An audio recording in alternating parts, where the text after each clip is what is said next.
Okay, good morning, everybody. It's an absolute pleasure to talk to you today about quite a digital disruption in the financial services industry. It comes out of my organization I work for, Nedbank, and it's Avo by Nedbank. When I put this together, it was quite a jam-packed presentation that I wanted to present to you around a case study. Pretty much around a disruption in financial services through the emergence of a super platform. And by super platform, I refer to Avo. But without further ado, let me just get straight into it because we don't have a lot of time.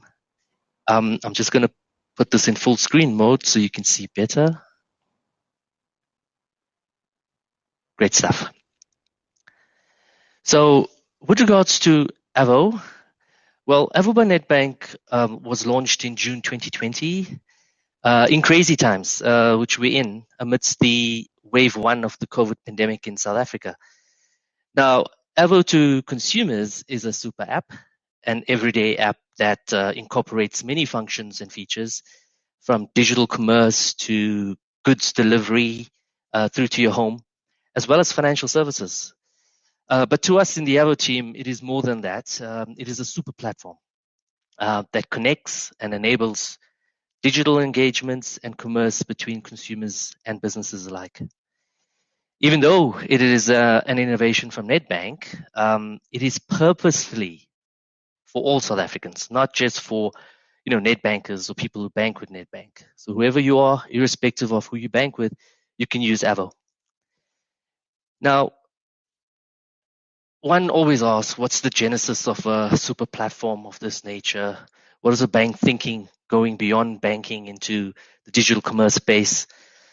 And I must say that although the market got to know about Avo in June 2020, within the walls of Nedbank, we were busy conceiving Avo a year and a half before that. Now, unbeknownst to us that at that time, that we would in a year and a half be facing a pandemic that would disrupt the social, the economic, and the business fabric of what we have gotten used to back then. We at that time, through our digital first in digital strategy, already started getting busy with new ways of digitizing, delighting, and disrupting customer journeys and experiences, of which Avo is a product of. Now, we face the same economic and competitive pressures as the other financial services organizations within the South African climate, but globally as well. Namely, a challenging economic outlook, consumer expectations for beautiful digital experiences, even from their banks, was being demanded more and more, but also new entrants and new traditional bank offerings from financial services. New entrants and non-traditional banks offering financial services to consumers. So all of this hodgepodge of competitive dynamics definitely asked us to rethink and to repurpose ourselves as a financial services organization. And we certainly had to think out of the box. But at that point in time, we were also quite infatuated with the understanding of key trends, such as, the fourth industrial revolution, and more importantly, with regards to Avo, the platform economy. So we conceived an ecosystem beyond banking. We conceived to become even more relevant to our customers by embedding ourselves in their day-to-day lives. We established a double-sided platform that connects and aggregates consumers and businesses to come together to trade in goods and services. A platform that we provide the tools, capabilities, and services for customers and businesses, and that scales efficiently because we don't have to own all of the assets for the marketplace to exist. And in there, consumer and business journeys embed seamless access to financial services and products. Now, the conception of an ecosystem vision doesn't happen by chance. It happens by multitude of research, really trying to unpack predecessors in the platform economy space. Certainly those giants in the East that have scaled efficiently and beyond our wildest expectations. Some of them, well, most of them are hundreds of millions of customers, some of them even billions of customers. So we unpacked a number of ecosystems that we could seek to enable through our platform business. And the tapestry and the environment was characteristic of ecosystems like the mobility and travel ecosystem, payments, digital mall, the auto ecosystem, healthcare, insurance, lending and banking products, education, home life, and e-commerce. Now, these were some of the ecosystems we looked at. And on the right-hand side of the slide, see that we also unpacked the key enablers that would form the tools, capabilities, and components of our platform.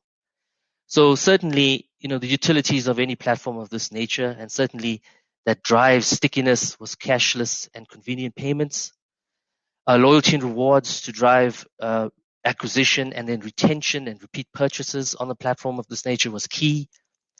We looked at single sign-on a centralized platform to serve customers and make their lives easy. We understood that we couldn't build all of this ourselves, that a key component of scale and to go to market quickly was to partner with stunning partners that we could establish arrangements and agreements with.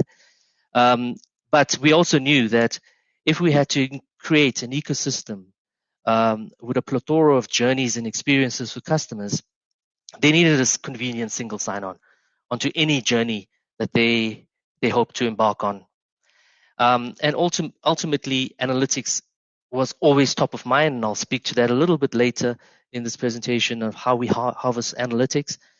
But certainly, convenience was key. Last mile delivery became a absolute infatuation of ours in order to create a differentiated, awesome customer experience. And then we started innovating with payments around an escrow payments, which I'll speak to as well a little later. So I think our vision was positioned on the premise to be the leading platform in territories we chose to compete in, but ensuring that we leverage the bank's existing tech and digital assets, but choosing to focus initially on ecosystems and natural bank adjacencies that we are comfortable with. So the home, the auto, and payments industries were top of mind back then. So certainly, although we researched the depth, breadth, and width of possibilities, we certainly looked at home in terms of what our strengths are, and we definitely leveraged the investments we've been making at Nedbank around tech investment, digital investment, but also looked at the business optics of what we do often for our customers. We help people establish their first homes, their second homes, etc. We help people improve their mobility options to get around through our vehicle asset finance house. And certainly that became core to our thinking of which ecosystems to enable first. So on the back of that research and understanding our purpose, we started to conceive the product and adopted a human-centered design approach to helping our consumers in this, what we flag now as our payoff line, do life differently. Now, human needs and wants, such as need for knowledge and learning, need to stay connected, need food and sustenance, need for social currency, the need for financial well-being and security, the need for physical health, the need to craft and control, and the desire for attention manifest in any human body, spirit, and soul. And on that basis, we started to leverage those human needs and wants to eventually become the aspects upon which we built out our app and our platform. So our MVP 1, our minimum viable product 1, centered around home and payments, and it's what is currently in our market, in the market. So Avo, the super app, gives you anything from professional home services to groceries delivered same day to your home, to top restaurants and liquor outlets on demand that can deliver to you within 60 minutes service level agreement, well curated, crafted deals around tech, homeware, appliances, a fantastic loyalty and rewards program that rewards our customers more often than not, whether you're buying a pizza, a burger, or a kettle, or a TV, or you're hiring a plumber to come through to your home to fix your leaking faucet. You're getting rewards for that. You're getting 1% cash back. And this rewards generate and just multiply, and then allows customers to consume other products and services on the platform and use their rewards to pay for that. But we didn't stop there. Key to being relevant in market is to always refresh and renew. And we certainly looked at our minimum viable product too. And, over 17,000 businesses are signed up to Avo. So why not leverage your 17,000 business partners to participate in the marketplace? So shortly we'll be launching our brand new B2B marketplace, which is an extension of our B2C, and hope to get B2B2C plays in effect. But we also, like we always said initially, that although we went into what is characterized by home ecosystem plays, what I've spoken to already, we're definitely in the motion of launching our auto ecosystem play, which would see Avo starting to sell cars to consumers via our dealer network partners. But healthcare remains a key socioeconomic solve for us, and we'll be launching shortly our healthcare proposition. And education is another socioeconomic aspect that we're keen to try to solve.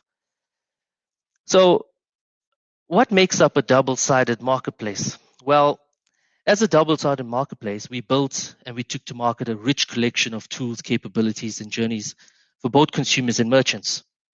So it's not only about the consumer and providing beautiful experiences for the consumer, but it's also about the merchant and providing value-added journeys for the merchant. Consumer side, we allowed for convenient shopping, QR payments, credit terms embedded in the shopping journey, so you can get anything on Avo that costs more than 1,999 Rand on credit. And this is for Nedbank customers as well as new to franchise customers. If you qualify, the credit is dispersed immediately into your wallet and you can continue to purchase on Avo. We've got on-demand offerings, loyalty and rewards, person-to-person payments, because at the crux of Avo is a wallet. Customers get a wallet, merchants get a wallet, and they'll be able to pay conveniently through cell phone number via your wallet. We've extended our financial service offerings into insurance offerings. On the merchant side, merchants can collect payments conveniently and securely. They have a absolutely self-service environment to be able to enable their business, upload their catalogs, market their catalogs to our consumer base at a click of a button, and we take care of the rest. We package the marketing, we packaging the campaigning, and really helping businesses, small, medium enterprises, micro businesses be able to survive through this pandemic and really lift their business in terms of accessing new markets, new segments, and a highly cost-effective digital platform. At the same time, we've managed to sign up some key logistics partners that take care of the delivery of goods from these merchants when they sell on the platform, last mile as well as nationwide. But ultimately, the platform is really only an empty shell without partners, and they are a key ingredient in stimulating the double-sided network effect. We have been fortunate to establish an ecosystem of amazing partners in all of the verticals, as you see on this slide. Whether it's product partners, takeaway partners, liquor partners, and the list goes on. We've definitely been fortunate. Now, partners bring optionality, variety, and great value that in turn brings more consumers to your platform. And that brings more partners and merchants. So it's this network effect that we are infatuated about driving momentum towards on every single day. But also a constant creation of value for both consumers and businesses, ultimately that helps our our platform scale. Now, when I use the word scale, and it has scaled, so I thought, it opportune to maybe provide you with some insights. Obviously, market sensitive information I cannot share, but certainly, if you look at our performance, it's been terrifically on the up continuously since we launched. We've seen fantastic exponential growth around our client base. I know I quote a figure of 267,000 customers that have signed up on Avo since inception, but we've just had a record month of signups. 50,000 customers actually signed up on Avo over the last month, and we've reached almost 350,000 customers. Businesses just seem to have great mass appeal to the platform to sign up and to really get their businesses going again, or to reach new markets through Avo. A lot of businesses have found it exceptionally expensive to develop their own digital commerce platforms, and hence see Avo as a frictionless, highly convenient, low-cost option to really scale their e-commerce efforts. And our transactions have seen phenomenal growth month on month since inception. Our unique users or visitors to Avo has consistently increased, but remarkably, we have a reachable audience of 2.1 million customers. We're seeing circa 2.5 million monthly impressions of our ads, whether it's on Google, emailers, push notifications, or in the app itself on banners. And our average engagement has been exceptionally remarkable, on current industry trends of being between 1 to 6.9%, obviously seasonal in nature. But I think if I could conclude, definitely the juice in the fruit, or if I could say the kernel in the Avo, is certainly what we always knew, that would be the key magic ingredient in Avo, which is our data-driven intelligence to drive scale and adoption of the platform. So invested in building out a world-class artificial intelligence and machine learning landscape that provides us with real-time actionable insights across consumer and campaigning. So in the market vector, product brand and category performance, trends, geographic analysis, competitor analysis, are all use cases that we in real time daily apply to our platform. On the consumer side, we look at consumer demographics, segmentation models, shopping behavior, repeat purchase and loyalty, etc. And on the campaign side, we look at channel performance, campaign lifecycle performance, getting feedback from our consumer base when we push outcomes to them, or we push our promos, etc.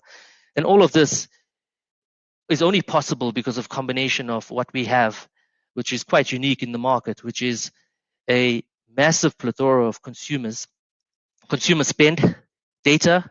We know down to product level what our consumers are buying on Avo. And because Avo is super app in nature, you can imagine understanding a consumer's spending pattern in terms of what they're buying in a basket of groceries, to what takeaway they consume, to what electronic, homeware, fashion they consume, data, prepaid data, airtime, vouchers across a number of key partners, all of that.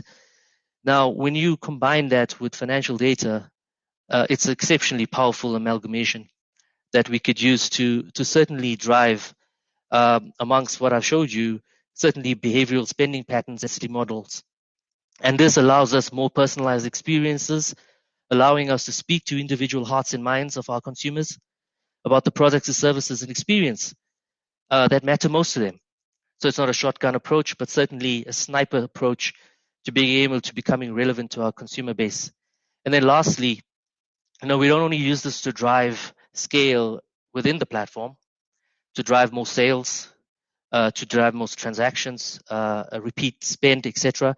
But we certainly use this rich consumer insights to be able to assist our businesses on the platform.